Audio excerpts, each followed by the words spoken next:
Well, welcome to HomeBhoys Live Podcast. Somebody's on the speakers on. Fuck me. It is Wednesday, the 22nd of October. Who the fuck's that now? It's not fucking me anyway. Fucking hell, man. Nothing goes right. Tell you what, this just proves that nothing's going right. There's a glitch in the matrix. Nothing's going fucking right. I can't even get through the first 5 seconds of a podcast without fucking it up. Now, that's not necessarily unusual, right? But anyway, I'm of course Joe McKenna. It's Wednesday, 22nd of October. We are back. We are fucking pissed off, and you're all going to hear about it. We had normally we would like a 10-15 minute chat before the show if things are going well. We go, oh. See, this was like walking into a wake of a person you didn't know. I mean, just standing around going, all right, that's a fuck. I tell you, all right, that pissed off. I fuck. It's very sad. No, it's very sad.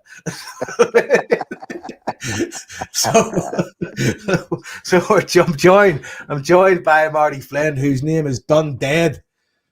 I'm angry as hell. I'm not gonna take it anymore. Nor should you. Get a bouncy ball and join the brigade. Let's go. Grab a tangerine and fucking head for the mountains. And they've just said the wave's only out there making me a cup of tea, and it's fucking stinking. You know what? Shame that one publicly. Let's go. Bastard. And joined by the wisest man, the HomeBhoys, Scottertees. What's happening? Fuck, if I'm the wisest man, we're done. We're done for, mate. Aye. It's a low bar, let's be honest. I've been there. Do you know what fantastic thing I've done to prime myself for this fucking extravaganza? What? I fucking listened to a podcast fucking just before Anne's get appointed. What the fuck? Trying to yourself up? What was the strategy behind that? Because I wanted to see what we were talking about. So it was interesting because it was right. It was like a couple of days after the Celtic shared initiative came out. And yes. Do you remember that? And yes. And it seems that I went to a fucking thing, but I can't remember one thing about it. So because you were drunk? No, I don't think so, man. It's a good chance here, but I don't think it was. PTSD being on the front line, Scott. PTSD. Aye. Fucking hell. Right, we'll get into that in a second. And also joined by Longshanks. Can you hear me all right? Can you hear me on there? We can hear you okay. I can't hear Scott at all. I can hear you too, but not Scott. Really? That's a fucking blessing in disguise. I was going to say, he's a specky digit anyway. Contribute the most. Can you hear it? Can you hear him say anything at all? Scott, speak there. I can see he's kind of his avatar moving, obviously when he's speaking, but I can't hear anything. I can kind of a tiny glitch at the bottom, but nothing I can make out. You're a fucking Chapman's wanker, English bastard. Can you hear that? No, just you, Marty. Oh fuck! Right. Hold on. Let me take you off, Liam. And, before you go, he says you're a Chapman's wanker. When I get back on, we can ask him. And he's not fucking wrong. And when we get back on, I'll ask him who was at the bar fucking last time I went in there. Ooh, who? The big redneck. Scott, was he? Aye, fuck. Sure. Of course, yeah. I'm going to kick you out of the studio and you come back and Liam and him. All right, no worries, come. This is going fucking well, isn't it? Jesus Christ, I've already. Gremlins in the system, folks. Gremlins in the system. We'll get a job with Celtic with this fucking level of quality. Aye. There's us going like fucking Celtic's fucking digital side is pish. I mean, fuck's sake, we can't even get a guy to hear us. Fucking he is. They're out there. They're out there, Scott. Right, leave me back. I'm back. Scott, speak. He's acting a cunt. Yeah, sadly I can hear him now. Hi, Liam. Hi. Hello, my Chapman's friend. How are you? There we go. Right, up the main street. We are 5 minutes in of nothing but chaos. Fair play to us. Thank fuck Jason's not here to be giving us all pelters. Because the IT expert forgot about that.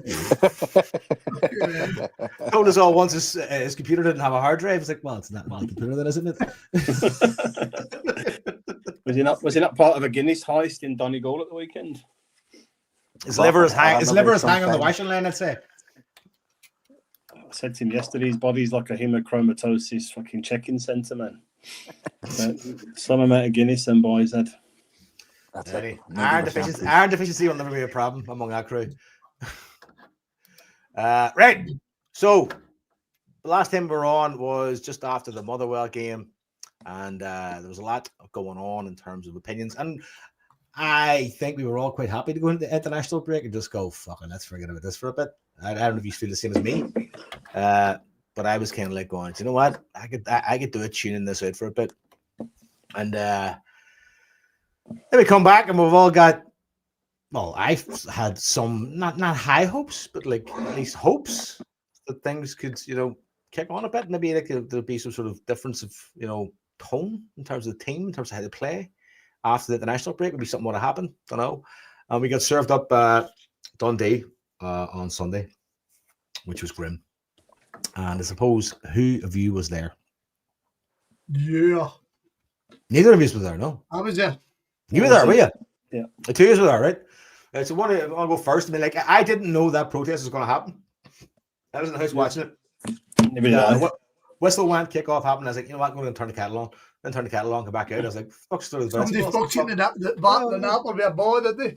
What the fuck's going on here? I was looking at all the bouncy balls going like, is this like that fucking ad for fucking, was it fucking Dulux paint years ago? And then the little balls did the fucking street. I was like, what the fuck happened here? And there's fucking lads. I was like, what the and then it kind of clicked. I was like, oh, this is a protest. And then I showed you fucking Nicholson, who wasn't shrugging his shoulders. And did they show you Nicholson, did it? It did show you Nicholson on the TV. It kind of went, that didn't go straight to him, but as they were kind of shoveling shit off the thing, it kind of went to him. And then it went to the section where the banner was.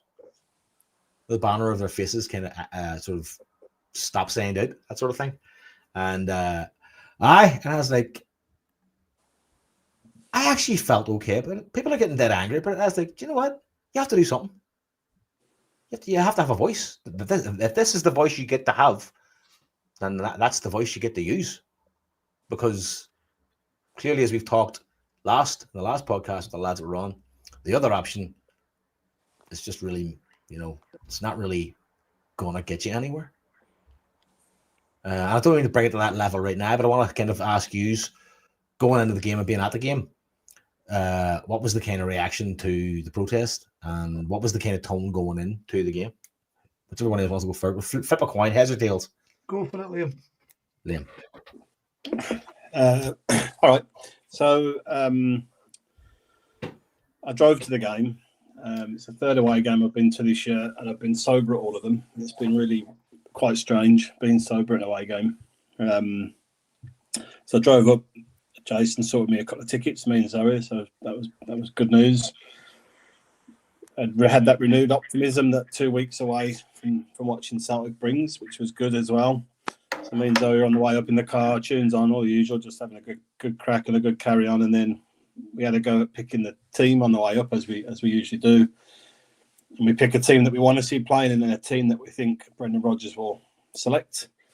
And between us, we got 11 out of 11 from the team that Brendan Rodgers would select, as opposed to the team we wanted to see playing.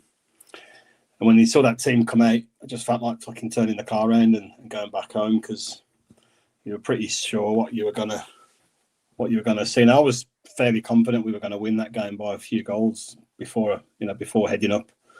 Even though we've been playing really poor, I thought that this is one of the games we'll just, by virtue of having the better players, we'll just get it done, get it over the line. So we got up there, picked the tickets up. It was a pretty miserable day when it started. It was pissing around, just the usual kind of, October, Scotland day. I was in the main stand for the first time. I'd never been in there before, up at Dundee, which was a very oddly configured old stadium. So you can only really see kind of half the opposite side of the stand. The stand on the other side of the pitch, you can only see about half of it. Stadium just felt, apart from the Celtic end, the stadium felt almost virtually empty. There's no music or any stadium, and there's a random stadium announcement, but there's no atmosphere. There's no build up at all. It just felt really, really subdued. The Celtic support were really, really quiet until about a minute or two before the game, apart from the odd applause when the team finished warming up. So it kind of just felt a bit flat and a bit kind of like, here we go again. But you're just hoping that we'll kick off and we'll have a bit of adrenaline, a bit of drive, and kind of start the game well. And I wasn't aware until I'd read this week that we hadn't scored in the first 26 minutes of the game all season, which didn't surprise me after I read it. But that's a shocking statistic for a team like us.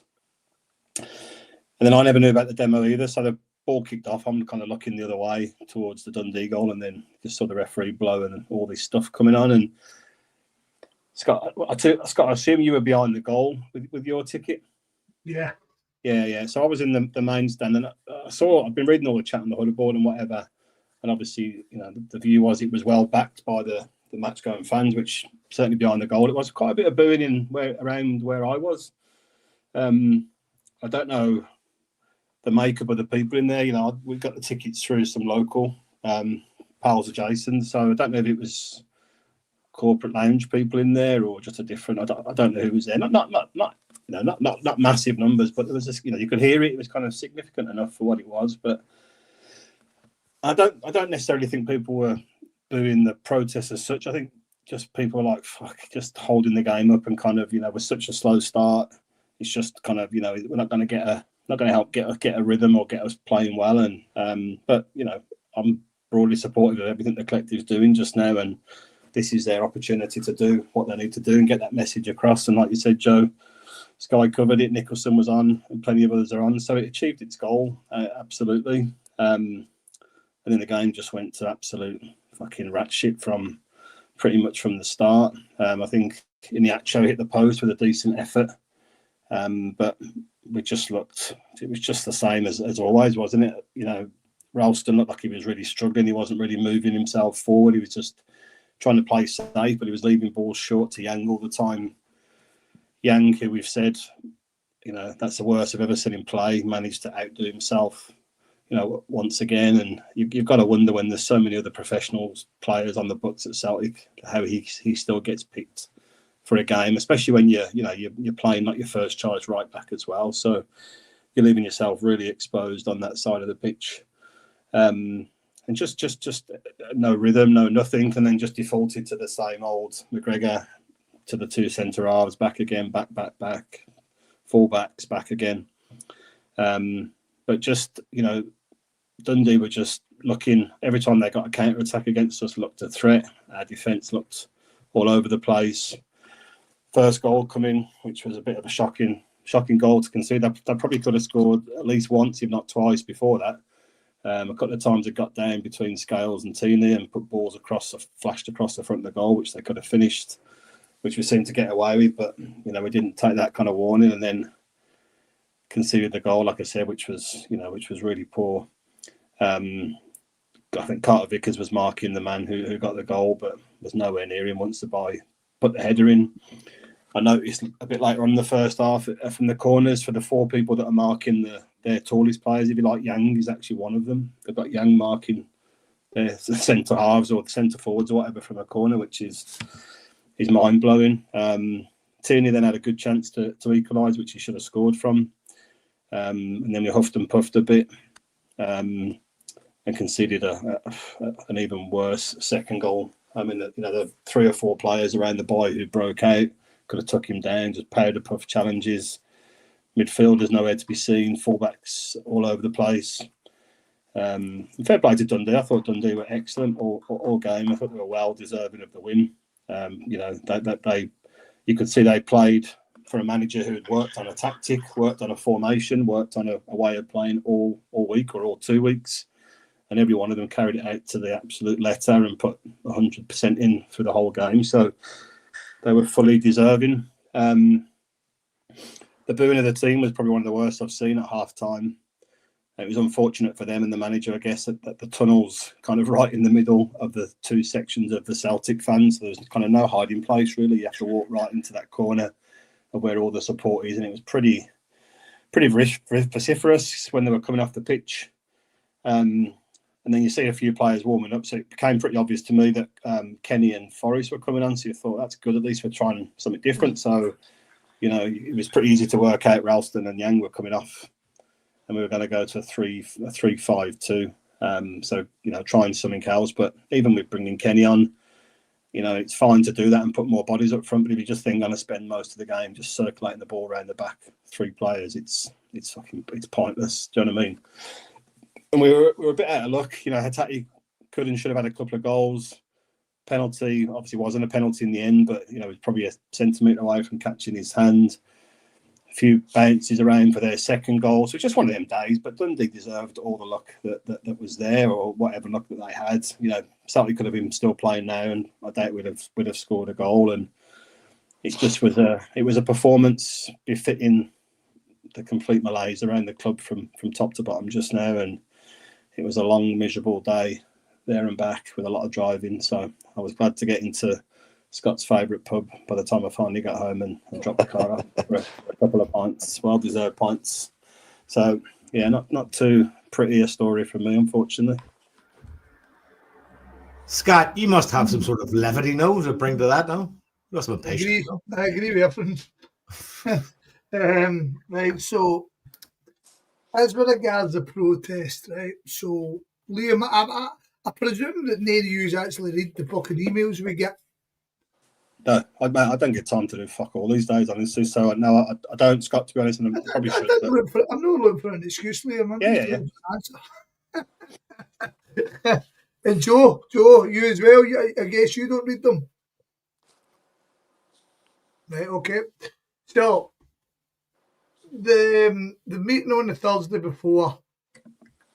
Sorry, I was muted there. Sorry, Scott. No, I don't read them. I see them coming in, and they're read generally say by you, and you met the fellas. So fair dues. I mean, ultimately, there was an indication by the group that there would be a protest of some sort.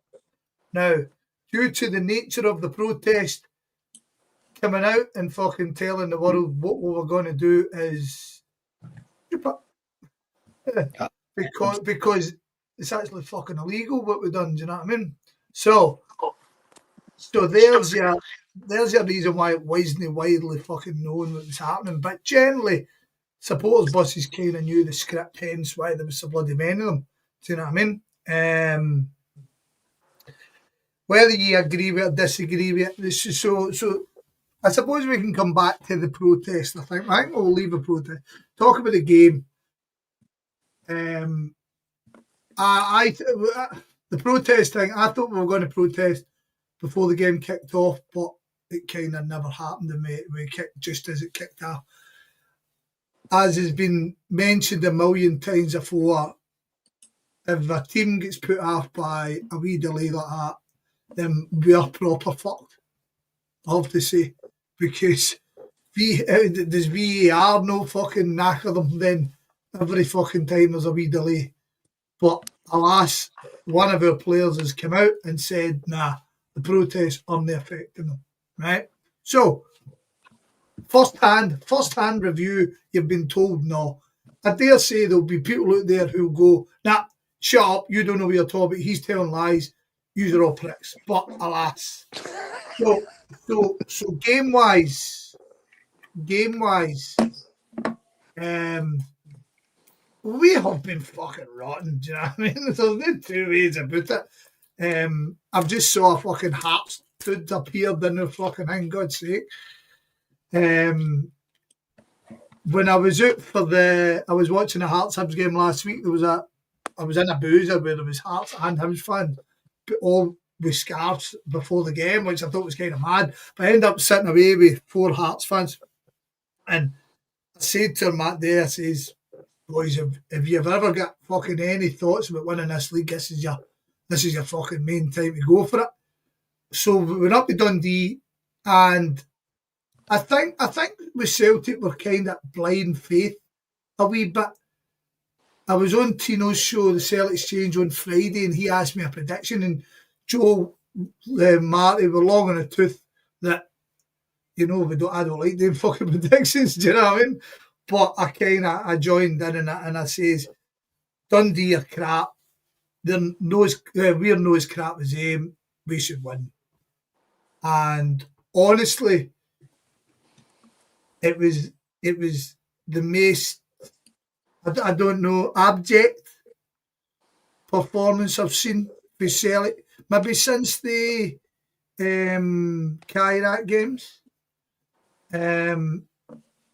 Which wasn't that fucking long ago when you think about it. No, and Marty, and that's me dipping the Rangers game, which was garbage. Mm-hmm. Done, mate. The midfield was killing me. We spoke about it.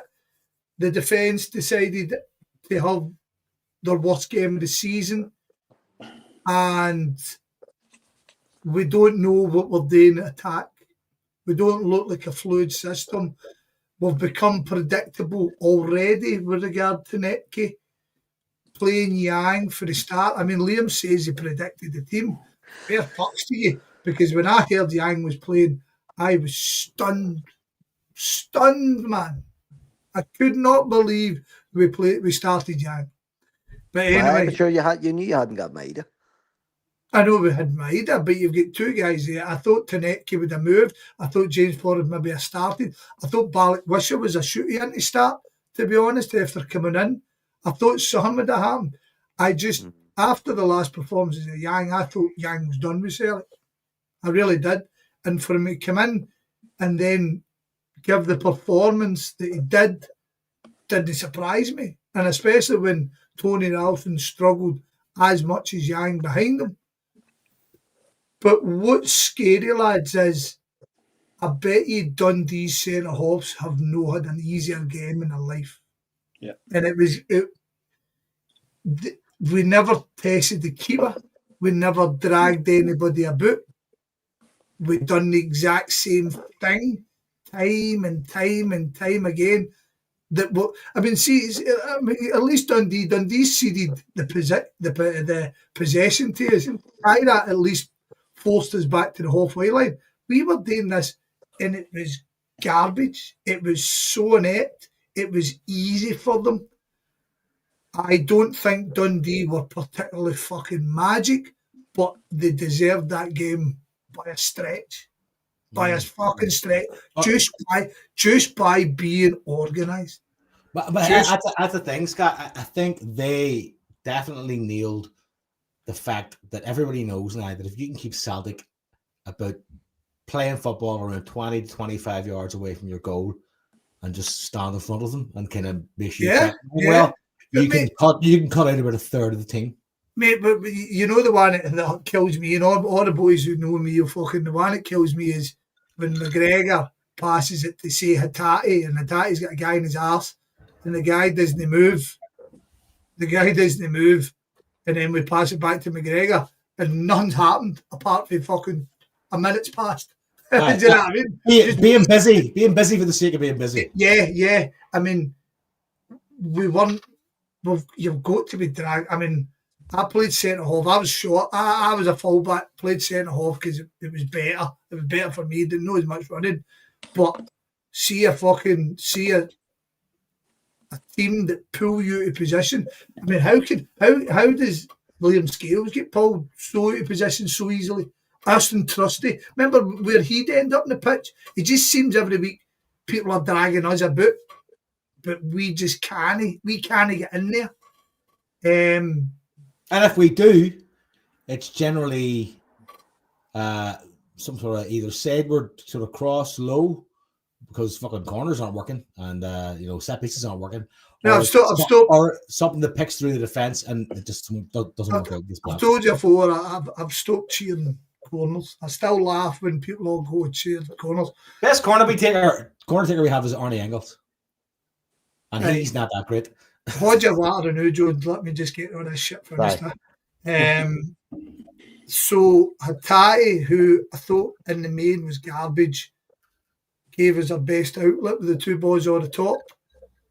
At the game, I thought Tierney should have squared it. I was going, it's a tap in if he squares it. Watching it back, he's going to shift onto his other foot to have a shot and he fucking misses the target. It's fucking garbage. As you say, Iheanacho's chance off the post is really good out of nothing. Yeah. Midfield, terrible. Tanetki closed out the game. We spoke about Tanetki. I says, a worry I had about him was no releasing the ball at the right time. That's becoming apparent. He's doing the same thing over and over and over. On the right, Yang. Yang just didn't want the ball and we didn't want to give him the ball. I went off my fucking nut, unlike you, at half time because we were bringing Johnny fucking Kenny on. And I'm all for that.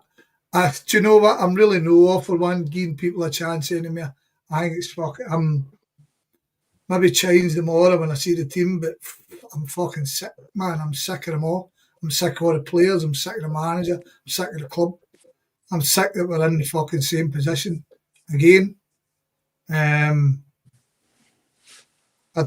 think me and you are kind of the most a wee bit more open-minded than a lot of Celtic fans with regards should Celtic not win this league and somebody else actually does, but it's just so frustrating that this is all your own fucking or own making. Yeah, You know exactly. It's Yeah, it's infuriating. Yeah, you want it to be a club just going over and above what they're normally capable of, and then we just maybe a bit off it, but not a complete collapse from us. And as I spoke about last week, we've done all this. We a load of Celtic fans all going, if we don't watch it, this will happen. I mean, J-Bo called it for fucking the summer, didn't he? It was like, this has got COVID written all over it. The manager's turned into Neil Lennon. I mean, somebody's caught that comment at the end of the game's fucking nonsense. I don't know what but he's on the fucking telly talking to English journalists, which leads me to believe he's fucking ready for the Joe the Toff, which might not be a bad thing. Again, we'll talk about that. But in summary of the game, I suppose there is a bit of luck that Dundee carried. That we always know the script. For Dundee to be beating Celtic, we've got to be off. They've got to be all right, and they've got to carry a bit of luck. They got a bit of luck with Tierney no hitting the target, a tatty shot coming off the boy's arse, and then the second one, the first one, the boys blocked off CCV pretty well, but CCV, we've spoken about this in the past, it's got to be better. And then the second one's come off of CCV after fucking a boy ridicules Liam Scales. And ridicules a fucking term for it, because had one of our boys done that to a Dundee player, we'd be fucking sneering about it. As you say, I don't think Dundee will do much after this. It's like Kyrat, I mean, sitting watching them in the Champions League, but I don't grudge them their fucking winning the slightest. I think we're in a bad way, and the manager's compounded it with his decisions and his pre-match. So sorry, I can't be anywhere near that. Cheers up. Good times, Scott. I'm glad you brought some level to the situation there. I'm glad I did tell you I'm fucking not into this. Oh, hell, man.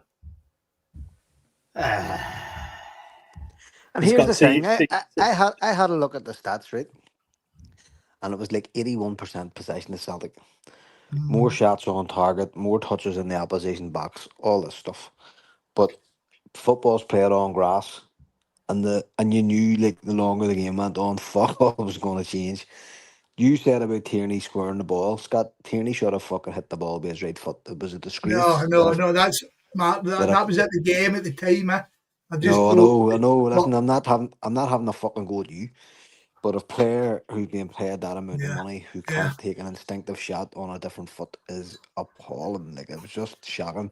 I actually thought Iheanacho had a very good game. He was busy and he was trying to fucking make chances. He could have had a couple of goals on a better day or a different day. I just think Carter Vickers is done, and you're talking about Liam Scales being pulled out of position. That's probably part of the reason, because Carter Vickers isn't really performing at all anymore. I think that injury is here to stay, and again, it comes back to bad planning. We've known this for at least a year. It was this time last year Rodgers was talking about his injury, and that's unsettled the whole defence. Anthony Ralston, really, I mean, he had that shot at the end. I think it landed in fucking Tannadice. It was just shocking ability, from a professional footballer. He couldn't either put a shot on target, hit it off somebody's arse, or at least put a cross in, and try and make something happen. Tinackley is frustrating, and as you say, he's going to be easy to play against, because they'll just say, just anytime he gets the ball, run two men at him. He won't know what to do. And you saw that as well in one stage where he was in great position and then all of a sudden the ball was lost and he was chasing back and I think he made a foul to the Dundee player at the time. Well, You for know, the second goal, why doesn't he? I mean, it's fucking. no, You don't need to be 100%. fucking Einstein. You know Uh, what I mean? bring him down. I know. And Scales too. Like Scales is busy. You know, he's playing his part in the sense that he's putting the fucking effort in. But you could just tell the gap in quality. And here's the thing: like a player like Liam Scales, for all his strengths, you know, and he's not a bad player, but he should be streets ahead of Dundee United, and he got ragged all the whole match. Mm. You know, and that second goal, like they just made a cunt of him. Do you know what I mean? It's fucking shocking. It really is. And also Schmeichel, I'm fairly sure Schmeichel had a save off Scales as well. There was another one he let go, and the ball fizzed across the face of goal, and Schmeichel saved it. Actually, quite a Mm. decent save. Yeah. You know, so for all the stats and fucking number crunching and expected goals and all that bollocks, like it was just a really, really shocking spectacle of football. And you know, you're saying there about the size of the squad and Yang starting. Well, I wasn't one but fucking surprised Yang started. Like Yang scored against Partick the other week, so he's in Rogers' thoughts that, as a player who can score. You know, so he's just so bereft of options now in terms of creativity that everybody is elated, and that's probably what's going to happen. He's fucking chopping chains, and you know, and to kind of elevate the view of the season so far. Like it has been such a fucked up season from the word go, from pre-season onwards, and you have players here who don't know each other. Literally, who are again, I hate this time of year. It's one of the reasons I hate running up against the transfer window because you have players who have no clue. Rogers doesn't have a clue. He's trying to fucking fit them in the places, particularly with injuries like the likes of Maida or Jota, and that's what we were saying. Like, there's no creativity, and all your creativity won't be back until after Christmas, and it'll probably take him fucking 2 months to get his boots on his feet. I don't see anything changing. I'll be pleasantly surprised if it does, but I just think we're in this rut. We're going to have to weather it. Rogers, his attitude is always the same, that the business end of the season starts in February. So he'll be happy enough at the minute to stay close to whoever he needs to stay close to, be it Hearts or Huns or whoever, and he'll want to see the transfer window in January, and then he will. You know, he always says that it's that period between February, March, and April where leagues are won. So it's like we're all looking to him for some sort of fucking inspiration, whatever else. But again, as you were saying about the squad, about like who should be starting, and this is perfect territory. Like Hatate is abominable. I just want that cunt out the fuck. Don't give a fuck what chances he made at the weekend. He was playing against Dundee. He was awful, absolutely terrible. And I'm looking back at the likes of Josh McCown, and I watched him very closely the other week when he was playing at Celtic Park, and he hasn't got the balls for it. So there was not an incident, but there was a passage of play in midfield where McCown was given the ball from Scales. As usual, McGregor was standing between Scales and the fucking ball, and McCown had a player on him. He took the simple pass to McGregor, and then hid behind the opposition player and trotted away. Instead of crossing the player and moving into space and pushing forward, he just fucking marked time. And I looked at him and went, "You're fucking shite." That was just like there's nobody there to just say, "I'm going to drive this team forward." Do you know, when I just watched that, it was just a simple piece of play in the midfield. I just went, "What the fuck? Are we relying on this cunt?" He just hid. He just fucking hid. But He hid behind my, the my, opposition player and trotted away. He'd done his Right. bit It and off he seems, fucking went. can I just say, it seems like the collective attitude is very unsure among the entire team. It's The way fucking you shocking, said that, Joe. the way you said that, Martin, there's nobody driving forward. It doesn't No. seem like there's an awful level of like yeah. Half the we've got players this, don't. got this. Half the players We know want. where we know what we're doing. We already know See, half the players want away, and Aye, they're players that will have to rely on their Maida, their Yang, the players we would need to get his goals and things that we already know that don't want to be here, and that fucking shows. You know, and I, see, I, I was looking back. It was a one of my Facebook things the other day. Came up with my thing, and I was talking to a Hun mate of mine a couple of seasons ago. I think it was Ange's first year, and I'd been saying to him when the fucking the flaming embers of the fucking last Lennon season Celtic were actually doing the right thing, and I was telling him this. I was saying they're getting rid of players because they know the manager's not staying, and they're going to give the next guy the money from these subs, Edward, Nadger, and we're saying all these guys. And I was saying that's what we need to do. We need to fucking take a fucking humble on this season, clear the decks, and back the new guy, whoever's coming in. And that's exactly what we did. But there's such a fracture now between the board and the fans and this is like a football horror story. This is where no club wants to be, where the whole club is ripping at itself. And Liam Yeah. Scales can say about the protests not having an effect on players, and he's probably right. Like the physical effect of a player on the pitch, they don't give a fuck. They just, as he says, it was like a VAR decision, waiting on VAR being done. It's no different. As soon as the whistle goes, you're back. Your head goes back to your job. But the overall atmosphere at the club is just appalling. And like this game tomorrow night, we're playing Stormgrass. This would be a match that we're all looking forward to. And we haven't even really processed what happened at the fucking weekend yet to be considering the next game on the schedule, and it's here already. See on Scales, Marty's, like I said to you on the chat, it's the worst I've seen him play on Sunday. But I feel sorry for him, like, because he's limited in terms of a player, right? He's a good defender, he's a good backs to the wall defender. He's not great with the ball at his feet, but he's the one that's getting left to be trying to make these forward passes all the time. I mean, and he's also the one, and as you can see from the goals at the weekend, he's also the one who's doing the bulk of the actual defending. He's putting himself like he's not hiding. Do you know what I mean? He's not standing back towards Schmeichel going, we'll see what happens here. He's out fucking trying to tackle, and he really isn't good enough for that type of football. And I think that it can't be done by accident. It has to be by design. Rodgers is obviously telling Carter Vickers, "You fucking stay where you are. Yeah, let him run for you." Yeah, that's my point. Carter Vickers is. Like you see the goal at the header from the fucking corner, like Jesus Christ! I mean, it was absolutely like Scott says he doesn't fucking cheer corners anymore, but like that's when we get corners. Like defending that corner was abominable, and Carter Vickers was looking around at everybody else, and I'm looking at Carter Vickers going, "For fuck's sake!" Like my wee lad watched that, Marty, and he was like, "I defend that." My wee lad was like going, "I just spotted him." Guy was on his own. Of course, you ought to admit you just spotted him and you got the shoulder onto him. He said, he said, like, why is he 10 yards away from the lane? That is the clinical free header. Totally. And now, in fairness, smashing header. No, here, but of course it was smashing header. He fuck's like he'd 3 weeks to fucking head it. Do you know what I mean? It was just like, just shocking. See if you want to cheer yourself. See if you want to cheer yourself up, right? Watch the highlights of the Motherwell game from the weekend if you haven't already.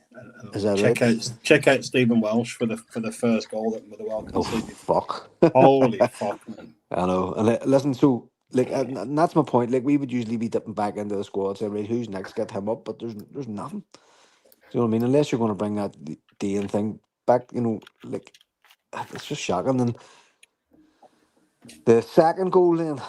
Again, Scales being ragdog, but again, Carter Vickers looked as if he was somewhere else. You know what I mean? He just, I don't know. I really don't know. And if you're going to build a winning team, everybody knows you build in the back and you keep that kind of solidity. But you've got Tierney, who's hasn't started playing yet, as far as I could see.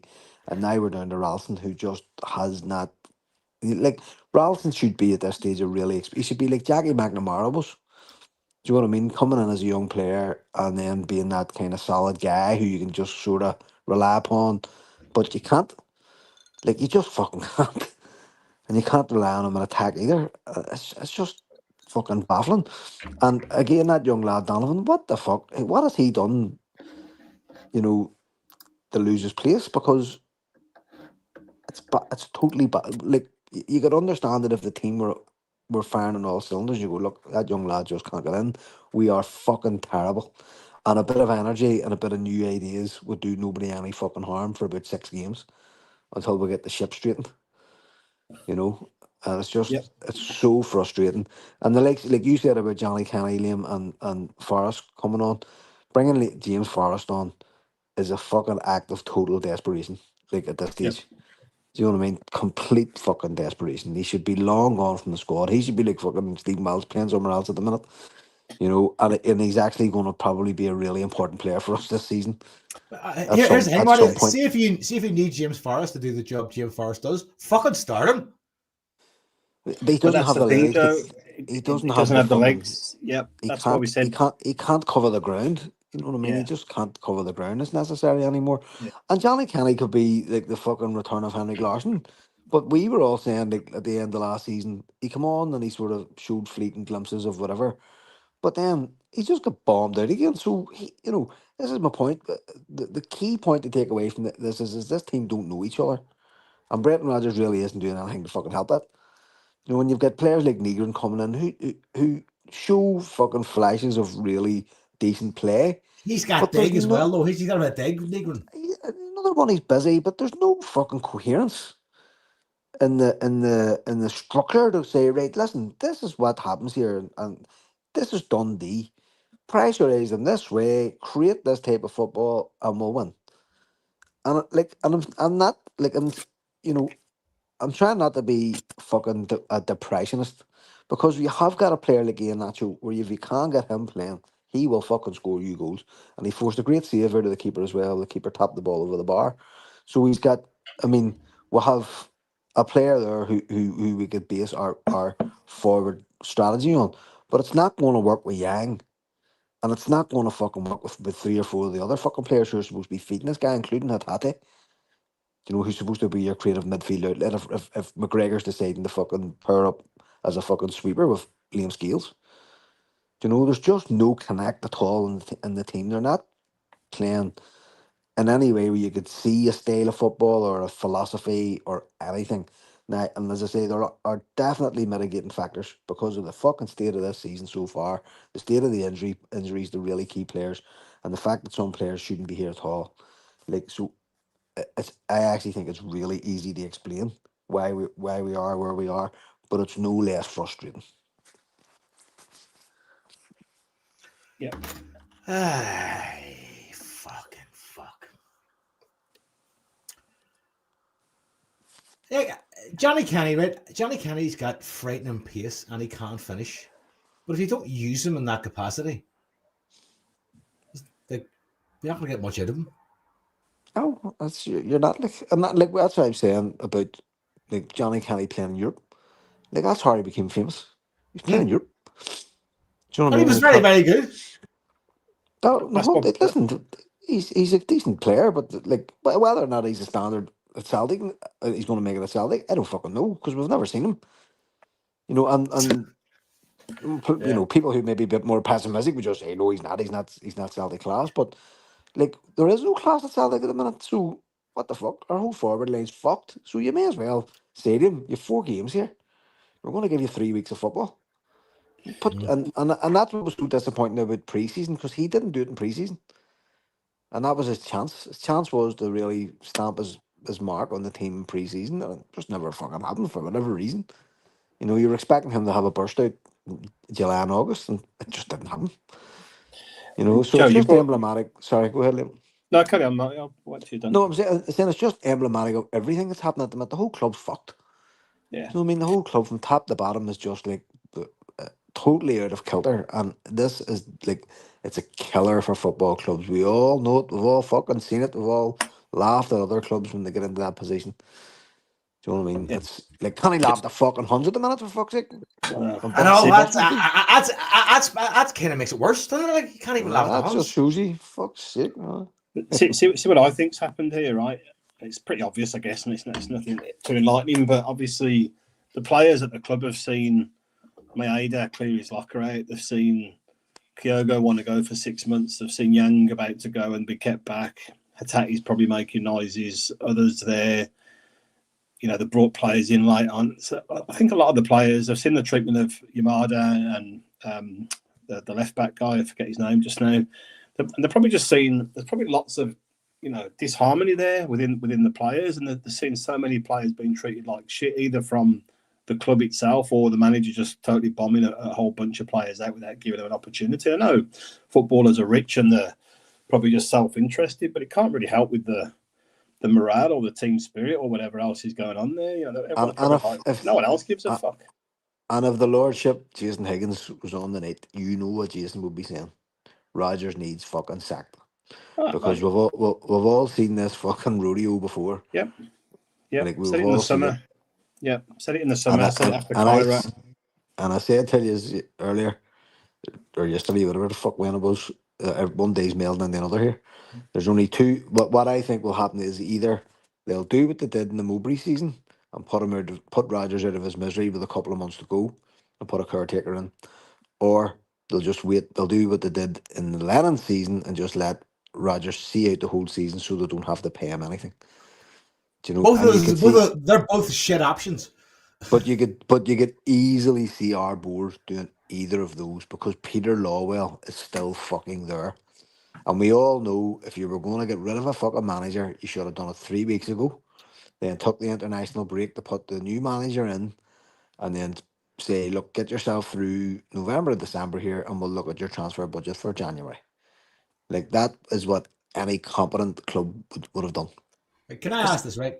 Does anybody think there's a petulance in the Rodgers team selection? Oh, there's no doubt about it. He's not playing the players that he didn't rate. This is the thing. Yeah. His whole philosophy is, I don't want these players. You're wasting the time. You've wasted time going out and getting these guys who I don't fucking want, and I'm the manager, and you expect me to play him. It's like a general manager's position in American football. You know, the coach doesn't pick the players. It's the general manager who gives the coach players. And it's always the coach that's sacked. And that's Rodgers' point. The boards don't get sacked. You'll sack me. Despite the fact I've asked for a different type of player, a different standard of player, a different range of players. You've given me all these ticks and now I'm getting sacked. Fuck you. But here's the point, right? So let's say he stumbles on for the next 2 months, right? He wins a few, lose a few, draw a few, whatever. Let's just say we're still in contention. It's not miles away, and we get to January. He's not signing a contract. We're playing just average, no better than that. What's going to happen transfer-wise in January? Here's the fucking thing, Liam. Anything could happen because if you go back to the Mowbray season, we signed about 20 players in January. We signed Robbie Keane. We signed fucking Diamanti Kamara. There was a load of players coming in the fucking door in January. It was literally just throw shit at the fucking wall time and we got worse. So it's not about it's fucked because there's no joint thinking between board and manager. Well, that's my point. That's exactly it. So you're not going to buy Rodgers players, are you, if he's fucking off? No. At most in 5 months, but probably much sooner than that. And what they're likely to do is do the same thing again. Just bring in fucking Marty and Schveds and go, well, we'll give you players. And Rodgers will go, is that right? I don't know. We see it happens here. You see, you know what I mean? And it's just a fuster cluck. You know, you can see it coming. The board are just like it's the way they always say, like, history repeats itself. First is tragedy, next is farce. Where the fuck are we? Yeah, we're long beyond farce. Like, yeah, do you know, normally you get quite angry at this. I'm complete apathy right just now, but you know, normally you'd be quite angry with the manager who's underperforming so much, but I haven't got the slightest bit of anger towards Rodgers, right? He's doing exactly what I'm expecting him to do because we've seen it before, right? We've been through the same movie with him. He's saying the same things. He's behaving the same way. His style's the same. There's nothing different from his first stint here. You know, he's doing everything you expect. So I don't have any anger to him. But what's so fucking mental is that this time last year we were almost on a complete fucking high. Yeah. I mean, we were doing all right in the Champions League. We were scoosing the league. You know, we were praising Rodgers because he managed the squad so well last year. Like, we had hardly an injury between the start of the season and Christmas. Like, it was really, really, really well done. Brilliant, absolutely outstanding management job. To the point where we were saying this is probably the best 6 months of football we've ever seen. Like, we were saying that at the Christmas time, and the end up here is like, it's hard as fuck can anybody be wondering why the fans are protesting.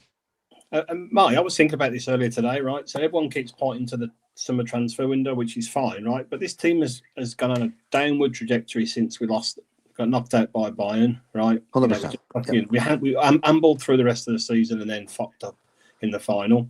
So what's happened from that day onwards that's made you know, I know Kyogo wanted to go, so he was away. Kuhn probably wanted to go, but he was never going to leave any earlier than the summer anyway. But it's almost like what else has happened behind the scenes that's fucking made this team decelerate so much and just gone on such a steep trajectory down the way. Yeah, it's like it's not rocket science that these things happen in football when your club aren't all singing off the same hymn sheet. But this brings you back, Marty, to something you said a few weeks ago in the last podcast. Maybe like this is just the transition period of when it's going to happen again. Next guy's going to have the same 3-year period, the same 3-year, and the last year's going to be the same fucking thing. Going like it is 100%. Tend to move you on, and here's how we're going to oust you. Harper even messaged me going, "I agree with everything Marty fucking says." That's how bad it's got. Harper agreeing with me. Do you know what? That's a fucking Black Sun moment. Fuck me, you know that's what I mean. Like it's like fucking story time here. That's me and Harper's on the same hymn sheet. But it is, I mean, it is just totally emblematic of how the club's being run. They've run with the same ideas for the last 20 years. It's so fucking stale, you know. And these guys, as you can see from their public statements and from their meetings with the fans, they think they're right. They think that they have got the best interests of the club at heart and they know best. You know, such a patrician attitude, you know, that, you know, we know everything here and you are fucking wankers and whatever else. And it's just like, I mean, it's I really fear for that, for the fan, all of the protest stuff and whatever else, because they're not budging and they're not going to budge. Do you know what I mean? And like Michael Nicholson isn't getting sacked. The board aren't fucking getting sacked. So what the fuck's next? You know, there's a merchandise boycott happening, which is fine. I'll support that. You know, there's fans protest happening in the stadium. Fine. You know, it's what will be will be. What I was actually worried about was the balls were so small that were thrown onto the pitch that one of our players would maybe fucking do their ankle, tripping over one of them or something. You know what I mean? That was my thought. I was going, fuck, that's a bit whatever, you know. But like, what the fuck else do you do? There's no other.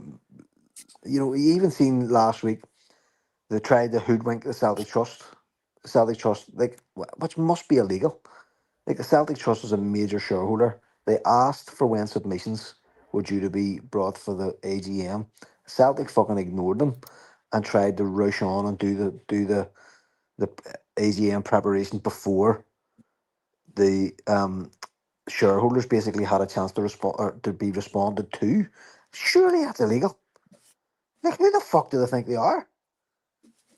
You know, and they will argue like they have no concerns for us as fans. We are customers. I've said this before. We hate that term. We are customers. We hate, you know, fans hate to be called customers. That's exactly what we are. We turn up and pay.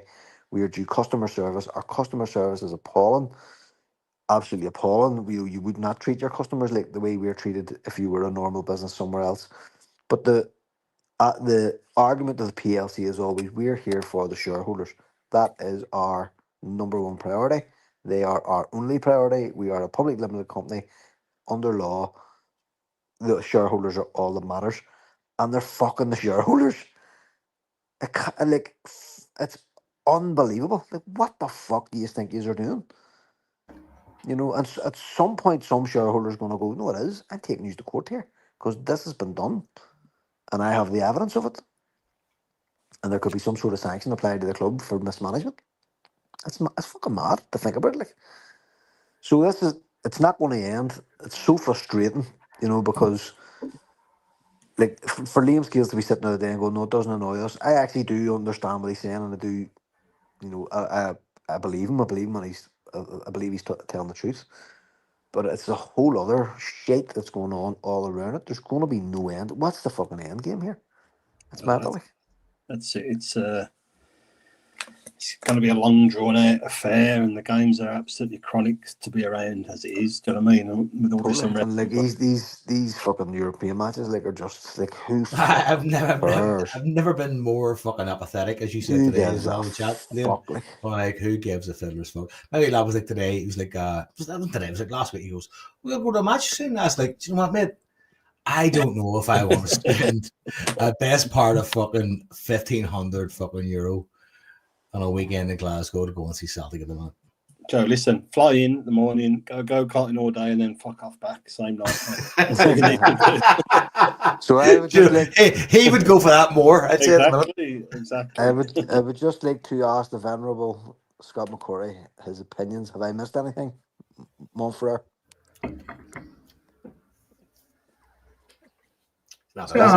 They're fucking, like I said, tease. I took a wee listen back to a pod we done.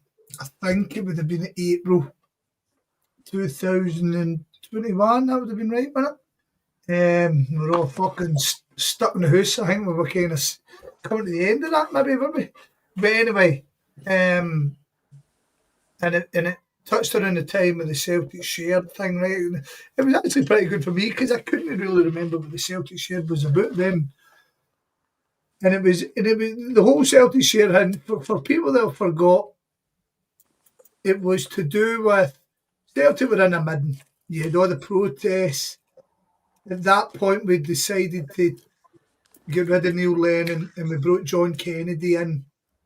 And we were kind of chasing Eddie Howe. Ange wasn't even on the tip of any cunt's tongue at that point. So we didn't have any manager lined up. Eddie Howe was the guy we were talking to. But anyway, so what would happen is, if you all remember, we all paid for a season ticket, and Celtic said they would kind of give you the highest fucking thanks or something, some fucking statement they said. And what the Celtic shared was, instead of fucking giving us all a refund, why don't you give us all shares? And I thought it was a good idea, and I think, but it was a fact. What happened was Celtic basically just rejected the idea by ignoring it as per. And if you remember, we all ended up with a 50 quid voucher for the show if we wanted it as a thank you. Right? Your season ticket get frozen as well for the following year, even though it went up double the amount of the fucking following year. But alas, to the point was, I remember these shows that we done, and we spoke about how our youth academy was a shambles, how guys had been in place far too long, how our board was full of people who'd been there 100 years, how Peter Law had been brought back to the club. And we spoke about how it was something that popped up with me last week, and I've mentioned it a good few times. But see this, Marty, you've talked about them treating us like customers. There's been times in the past where big companies have went, well, our customers asked for this, so we done it to respect our customers.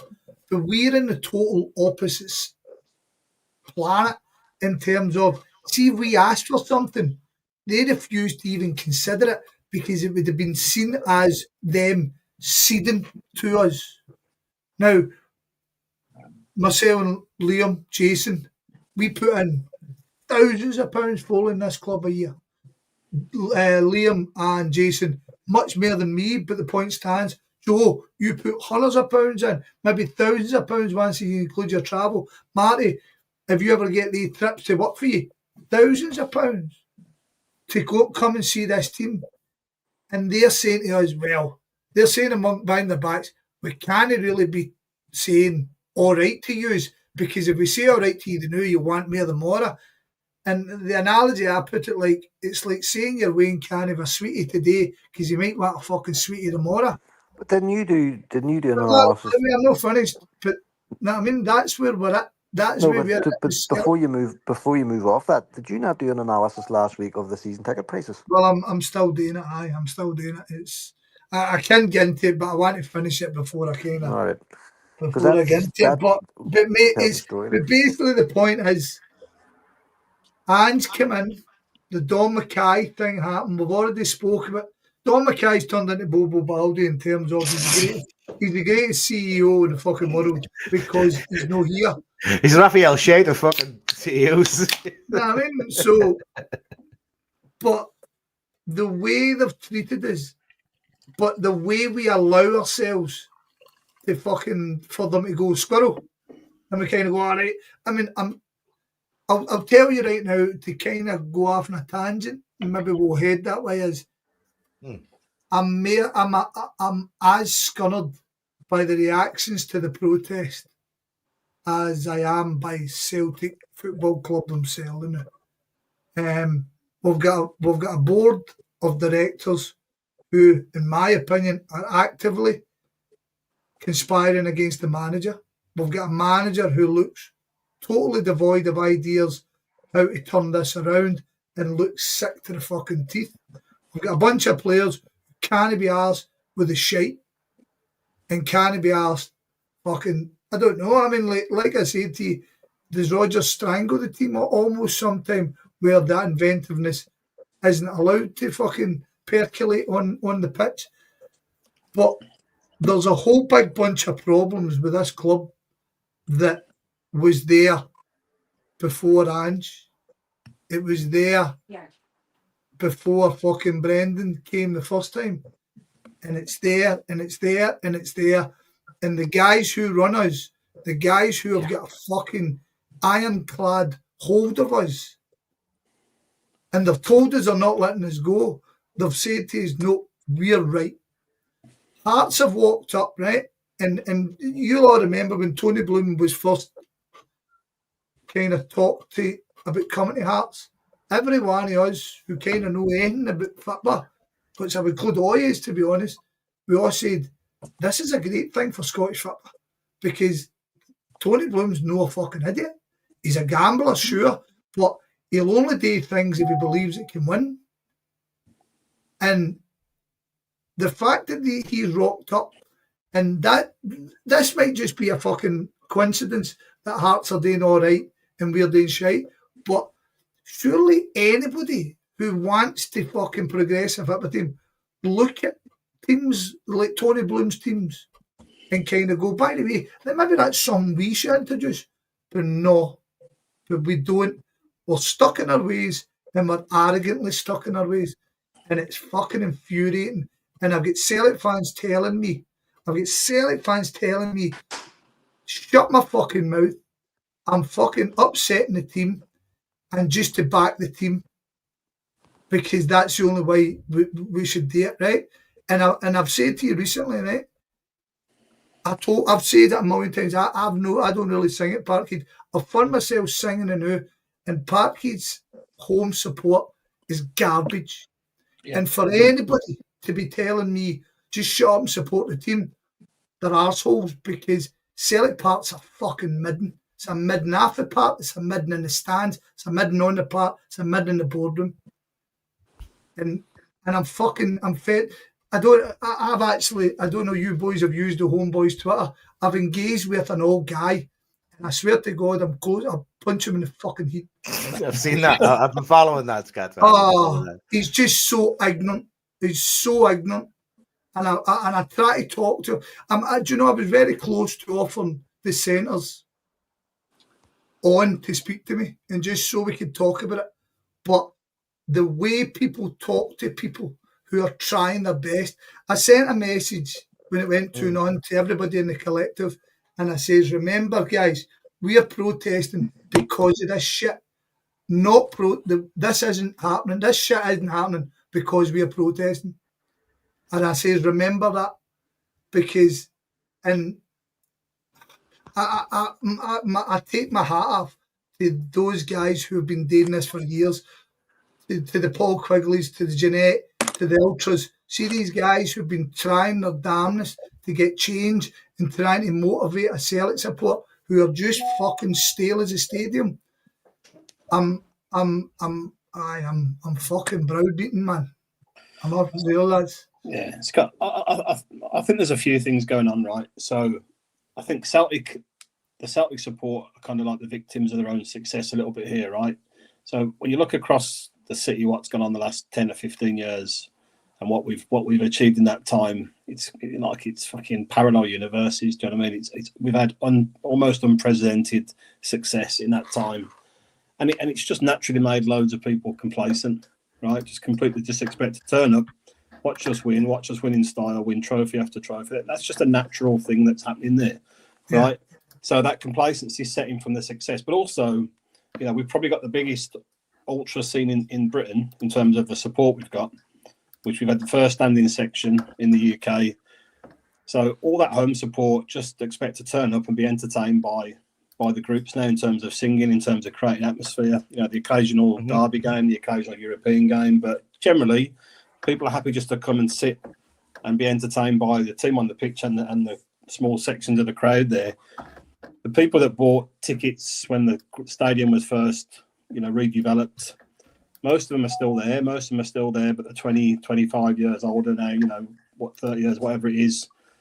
They sit with their pals. I mean, I really notice this at games. I don't know if it's the same by you. The amount of youngish kids there sat there just on the phones the whole game, checking betting apps or just fucking about on the phones. And the atmosphere is diabolical. And I'm as guilty as anybody there. I don't do anything to contribute to that at all. But it's the same people in the same seats. You can't get tickets for games on the public side. Obviously, if you know people, you'll always get them. But so there's no freshness coming in. The away, I know people that go to away games are very defensive of the fact they've been for years, and that they're quite right. They've earned that place there. But again, it's the same people going to all the games, and I don't know what you think, but I think even the away games, the atmosphere has really gone down the pan the last couple of years. There's parts of that Dundee game at the weekend on TV anyway. I was like, this is very, very bad. Yeah, it's been. But I mean, right now we're obviously in this mire, but even maybe. People have got, maybe because I've gone sober for a few of the games, it might have made a difference. But I just think the atmosphere has been really. Even we did the protest at Kilmarnock for 12 minutes, and then I expected when we come up the stairs there'd be a massive reaction, there'd be a massive sing-song or whatever, and there was people just kind of filtered into the seat. There wasn't really any big introduction sort of thing which I was expecting to see. So I think there's no freshness, there's no newness, nothing's going on. They need to reconfigure the stadium. They need to get a big Celtic end as people want to get all the people that want to put the effort into one place and generate some atmosphere and give it a shake up. But there's no desire to do that from the older support, from the board, from the club, and the away allocations aren't changed. They're getting smaller, and people aren't giving their tickets up quite rightly. So there's no freshness anywhere at all. Do you think we're part of a victim of like a kind of an ADD world at the minute as well? Like in general, is it like nobody's attention span is long enough to make things change? Yeah. No, definitely there is that. I mean, I don't know, Marty. You say you keep your head out of this sort of stuff. But I've kind of been arguing. I've been arguing the score on the huddle board quite a bit. I need to stop because it's doing my nothing. But the other word, in fairness, is a lot pro than anti. But it took me to the Save Ourselves, right? And a lot of people are going, well, what are you going to do? What's your plan? If you don't have a plan, how can I support your ideas? You've not got a plan. You haven't read the board, but who are you going to replace it with? Because I need a plan. I need a roadmap. That was one I seen. And I keep hearing fucking echo chamber, which is doing my shiter. But see, Save Ourselves. They didn't have a plan. They turned up and they fought for a club and they wanted change. And I understand that who they were up against is probably weaker than what we were up against. I totally understand that. But they guys started just because they loved their club. And see if we just read them back, they got dogs abuse. And ultimately Save Ourselves didn't work, but it led on to something else. And then Fergus turned up, and Fergus was the shining light, and he kind of led us to the. Now I mean, the guys like Brian Dempsey, but there has to be a point.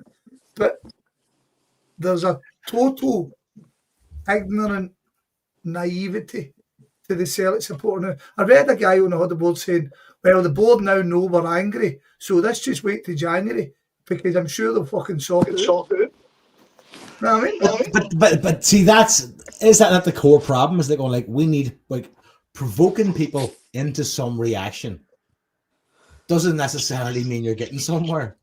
It just means you're getting a reaction. I mean, they say this fucking guy Bobby Clark, who fucking fell out of the sky apparently. They're saying he's coming in January. You're like, well, what? It's bullshit, Joe. Brendan Rodgers actually broke rank and for once actually said, I never talk about individual players, but I'm telling you, this is bullshit. That's how bad it was in the press conference. Yeah, so shit like that, you're going like, right, well, there's no proaction, there's only reaction, right? So, which tells you that the club are very firmly sitting in a very comfortable financial pocket where they can just go, yeah, complain all you want. Nothing's going to change. Nobody's coming in. There's no Fergus McCann. And that's very honest here. You're totally right. Sell for change, Scott. I suppose if you look at it on a kind of on a zoomed out idea, is like it kind of set that kind of bat signal into the sky for a guy like Fergus McCann. Save ourselves. Like that kind of set the bat signal into the sky for a guy like Fergus McCann for that kind of information and that kind of idea and opportunity to come his way. Right? And we got very fucking lucky when it comes to Fergus McCann. We got a fucking white knight, quite literally a fucking white knight walking in from Canada with a gang of cash going, I'll pay the bills, I'll take the bet, I'll do it. And like you said about Tony Bloom, guy's a better. Is he a poker player, entrepreneur, poker player type thing? I mean, and we have a board, we have a club that are very confident that nobody can come in with a bigger financial attitude or acumen than they have collectively, either the non-executive or the executive, and the kind of, you know, the Dermot Desmond level of kind of shareholder. They're quite comfortable going like, nobody can come in and power us out of this. So we're quite happy sitting in the pocket. What will be, will be. And that is the most depressing part about it. And you talk about, somebody mentioned earlier on about the not another penny fucking boycott. That the Special fucking £270 jacket is sold out. Yeah, and I think, Joe, this is what I was trying to make the point of earlier, going back to Scott's point, kind of about the, you know, I see the frustration in Scott and the boys. I'm on the huddle board all the time. I really feel for you guys banging your head against the wall, trying your best to drive something forward, and, you know, some of the kind of nonsense you're having to put up with. But obviously the massive difference between back then and now is it's you know, we've had such a period of success that there is a massive element of the support that's just become complacent and accustomed to what they do. They just want to turn up, watch the game, watch us win, leave 10 minutes early, fucking pick the trophies up, and just probably not care too much about the whole European thing as well, you know. And I know, Scott, you keep saying they deserve what they get, but I think that there is a larger element of them that are just probably in that can't be asked and just can't be bothered. I don't know if it's an age thing or whatever it is, but have just become so spoiled by success and just so used to this. We've spoken about it. You've kind of summarised. You've summarised what we spoke about. I'm pretty sure we spoke about it in the boozer that day. Is the fact that I think I said it on here last time. We had the jungle and we had pay in the gate. Jungle was full of people who wanted to sing and cause madness now. And then if you kind of go sick of the madness, you'd move round to sell at the end of the hunt end or the main stand. And you still knew that the jungle was for, that was what it was for. You went in there, it was almost if you were stood in there and you weren't fucking battering out the songs, day one. You know what I mean? We need people in here doing it. And then we go to season tickets. And as you say, we've grown exactly old with the stadium. The stadiums go old. We've all grew with it. It's the same people. We've maybe moved around. But if one of your season tickets are going up, you could say to me, by the way, I've got a season ticket. I'll get one of my mates in. He's not got a young guy. He's not got to come in. And the irony is the Green Brigade's probably in the same position. Yeah, I mean, they're in the same. They might have let half their members all that fucking. I can't be bothered with this anymore. But they don't want to kind of leave. And I certainly think the standing section behind them. But it's what does kill me, and you guys know, you all have experience of knowing Jeanette and knowing the Ultra Boys. And people hate Jeanette without fucking ever drawing face in her. That does bother me. They hate her. And see, trying to fucking educate a fucking 60-year-old man who's stuck in his ways. There was one guy I met and he hated the Green Brigade because one guy gave him shit. One guy? I mean, what would they? It's I don't know. Like I say, I think we're at the point we need to take season tickets, have everybody, and kind of fucking veto everybody to see the worthwhile getting back in. There should be a vetting process, should there? There should be. What are you willing to do? Oh no, I'm going to turn up because see people. I mean, this fucking old guy, Celtic support used to know what they're doing. Not because we had a support. We don't have a support anymore. We've got Celtic watchers and Celtic cheerers. That's what we've got. People who watch the game and cheer goals. They don't do nothing else. I would describe those people as they do sports support by appointment. But Joe, this is 95% of the stadium, right? And honestly, like this is nobody's fucking singing at all anywhere in a home game anywhere apart from the two groups. You might get an occasional burst of one song that'll die on its ass, you know, before you even got to the end. And another fact is the songs right now are shite as well. We've got no good player songs anymore. There's kind of no. And the team's no helping. Yeah. So it's a whole combination of stuff. Whole combination. You imagine how James Farris feels. He got a song for one match. After 16 years, his song lasted one match, and it's never been heard again. And it probably never will be heard again.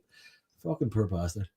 We're in a midden. We're in a midden, and it's like grim. I said, It's grim. Marty called it. Marty put into words that we all kind of knew, but he clarified it. He says, we're all moaning about Rodgers and who, but in 2 years' time, we'll be doing the exact same thing. About Kevin Muscat. About whoever. Sean Maloney. John Kennedy. Neil Lennon. Fucking Neil Lennon's still in the basket. He's still the lucky tip. Scott, I'm glad you said 2 years there rather than 3 that was mentioned earlier, because do you know what? It's either 2 managers a season if you're not winning, or it's 2 years and you're off to England or somewhere else. It really is that fucking going back to your director of football chat you've been banging on about for as long as I know. It's 2 years or it's 2 managers a season now. Chris McCart, head of Celtic Academy, right? He's been at Celtic for over 20 years. Firstly, as youth coach, and he's head of Academy Youth, a position he's had for 12 years. 12 years, right? We've got a guy called Brian Meehan, Academy Operations Manager, joined the club in 1992, and he's held the role since 2006. I mean, see, Brendan Rodgers leaves this summer, right? So here's Brendan Rodgers, the manager. We've got John Kennedy, assistant manager, right? John Kennedy's gone nowhere. So even in the summer, when we need change, when we need a freshness, there's going to be that same voice, right? Adam Sadler will probably get the pump. He'll probably leave with him, right? Gavin Stratton probably keep his job. Stevie Woods, we all wanked all the tap at him. He'll probably keep his job. McManus will keep his B team job. You know what I mean? But I just don't know what the fuck. I mean, non-executive directors. Dermot Desmond, 2005. Brian Wilson, 2005. Chris Mackay, 2015. And Sharon Brown, 2016. They're the new kids. They've been 9 and 10 years. Eh? Dermot Desmond, fucking 95. Brian, fuck. No, I mean, it's Michael Nixon's been at the club for I don't know how long. Peter Law, fucking hell. Don't worry, whenever David Lowe takes over, it'll all be sorted. David fucking Lowe. Fucking Rob Lowe. We fucking need this point. Low life. Fucking Nick Lowe. What's so funny about peace, love, and Scott said he wanted to do an hour. We've done a fucking hour. Is there anything else we want to do? Is there any wrapping it up? Can we plumb the depths of fucking sorrow anymore? Fuck me. Fuck that. Fuck that. Fuck that. Fuck that. Jofus. By the way, every podcast you play that, shout the Rare Witch. If you're not if you're not on the Rare Witch on Facebook or TikTok or Instagram, shoot at the Rare Witch. Paddy McGuire, top man. Fucking fuck that. Fuck that. He's an animator, a satirist, and he's also. Have you heard his hip hop, Marty? No, I have not. No, only seen Rare Witch. Paddy Rare Witch has a video, right? I swear to fuck, I sent it to my daughter and she was laughing her bollocks off. It is a rap song about which is a talent in itself. You've got to say. it's a rap song, right? And I swear to God, it's an animated video and he raps it, right? And it's an entire rap tune, right? I swear to God, it's a good 4 minutes about, reduced food in Tesco, right? It has the wee yellow sticker on it, right? Yeah. The entire thing is those items in the fridge rapping to each other. One of them sausages, one of them's milk, one of them's eggs. I swear to fuck, it's one of the best I can ever see. Because the hook is wah, because there's a wee yellow sticker on the front. That's it. That's the entire hook of this song. He's a fucking genius. Paddy McGuire, Rare Witch. Folks, if you're not into him, get on to him. He's gonna be fucking huge. Fuck it. Right, what are we doing here? What are we doing, Jovis? We're making predictions. I reckon Arnold Schwarzenegger is going to score the first goal. We're going to draw them, Arnie. One each. Right, come on, let's do this right. Goalkeeper, go, Joe. Goalkeeper tomorrow. Schmeichel. He ain't getting dropped. Ralston's not getting dropped. I think Schmeichel. Oh, Johnson's fit. Johnson's going to be back tomorrow. I think he's not going to play tomorrow. Surely. He'll not. That big Canadian sex bomb. He will. He's happy. He'll play an hour tomorrow, I reckon. Yeah, definitely. We need him for Sunday, man. Big time. Fair enough. Maybe you're right. Scratch your RC will play on the left back, I think. Old KT's fucking Tierney pulling a tractor, man. At the minute, not dropped Tierney. I think he'll rest him. Here's the thing, Rick. I don't understand why Big Hot Sauce can't get in ahead of Tierney, having the impact he's had. He's a bit like who was that? The one we had, Laxalt. He's good, but he's a bit kind of just running like a headless chicken around the place. No, but seeing the current fucking play style, is that not something we could fucking do with? Somebody will be a bit of fucking a wee bit of the Gravison. I think it's why I would leave Negrin in the team, but I understand the criticism. But he's the only one that's contributing goals or assists or anything. Negrin's a workhorse. I like Negrin. Right? I heard your last show where you kind of were. I think Scott, you were saying he's upset the rhythm of the midfield. I wouldn't disagree with that, but he's the only one fucking putting anything in on the old stats, isn't he? Just there. Anyway, sorry. So we've got Tierney on the left. We got Scales. No, I'll go Scratchy on the left. You got Big Hot Sauce on the left. Fuck. Yep. Yeah. I would give Trusty a run out tomorrow. I would change most of the team personally, but I don't think Brendan Rodgers will. Are we ever going to see Pussy? No. Trusty's back now, so Trusty's going to be ahead of him. Trusty's back fit training and whatever. That cop must be sitting on the bench going like, what have I done? What have I done? No, it's madness, honestly. It's madness. Surely he's going to give Engels a run tomorrow now. Again, I heard he's on last time. I don't see anything in Engels at all. Do you not agree that Engels could do with a bit more responsibility to see what he's worth? I just don't see where he plays or what he does, and I desperately hope he proves me wrong. He has to be better. He has to be better than Hatati. But when you see a player that can do something, he's not a Hatati, he's not a Petrov type player, he's not a McGregor. I'm not sure what he is, and if someone else has seen more of him that knows, I don't know. But I have this fear that Engels will leave us and play for a kind of moderately fucking kind of high enough level European team and become a bit of a star. I watched Hearts Kilmarnock on Saturday. I was really impressed with that boy. Is it Watson? Is that his name? Plays for Kilmarnock, midfielder. Yeah, dude. What scored against us? I don't know. He plays in midfield, but I thought he was. He scored the heater against us. Right. Who's the boy playing for Hearts last season against us? Was brilliant. Howie. What was his name? Fuck me, man. That's the kind of analysis and fact. I think this boy's up for Bosman in January, I think, but he had some amount of energy on him, so. As I said to you, I wasn't into this, and he's a fucking dragging me through it. Right. Well, we're an hour and 20. We've done 25 minutes more than we should have, right? So we've got fuck all else to add other than the fact that we have fear about Sturm Graz in the next 4 games will either send us into some level of a turnaround or off the cliff like Phil Daniels' scooter at the But end see, of the Europa League games. Europa League is at the same point. If we could beat them all, we're literally at the same point of Europa League as we were under Neil Lennon in the COVID year. We fucked it the first 2 games, and then it just became irrelevant. And I think we're close to becoming irrelevant. And the irony being how many teams have, we aren't a Champions League team, we're a Europa League team, and mate, fucking hell, we're in a bad way. The fuck that? Fuck Can you- that. Well, but look on the bright side. Can you imagine if we'd have got past Kairat and this team was in the Champions League? The Champions League. You'd be selling tickets at 5 least. goals a game. 5 goals a game last night, and one of the games was 0-0. The money would have been a nice fucking distraction though. That's a fucking problem. What I had the huddle board full.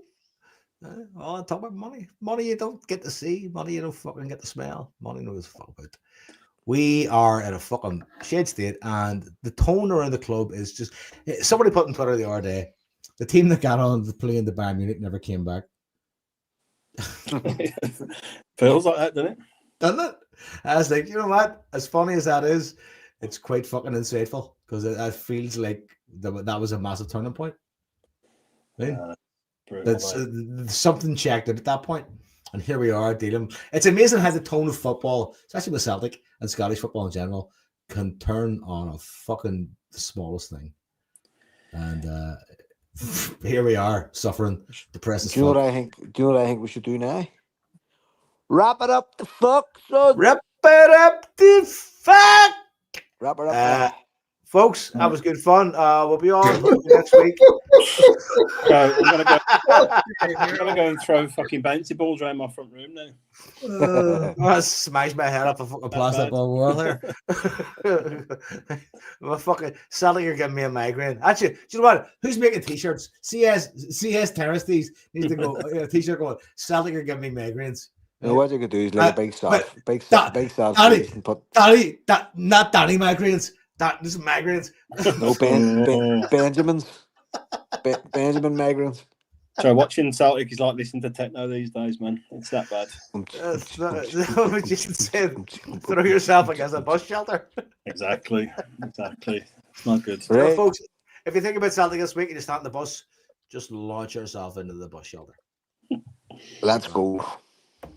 Folks, Hill, back next Cheers, week. boys. And here is Jason Higgins' stout fucking review from Donegal. The fear might have subsided by then. All love, all good, folks. Listen, we'll do our best to stay alive and stay positive. Can't guarantee Celtic will do the same thing. Fuck that. Fuck that. Fuck that.